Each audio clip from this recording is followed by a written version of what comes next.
Welcome back to our channel. In today's video, we'll guide you through the process of editing your avatar in WhatsApp.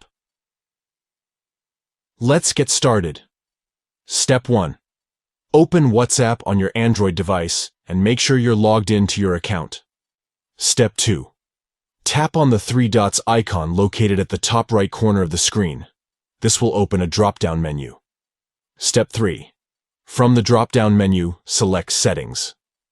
This will take you to the WhatsApp settings page. Step 4. Within the settings menu, tap on Avatar. This will bring you to the avatar editing options. Step 5. Now, tap on the pen icon. This will allow you to edit your avatar according to your preference.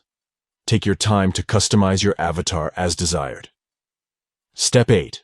Once you're satisfied with your edits, tap on Save to apply the changes. Step 9. Finally, tap on Next to complete the process.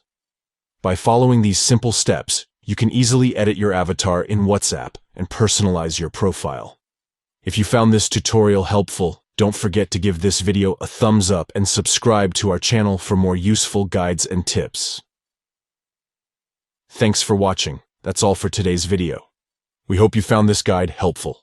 Until next time, happy avatar editing.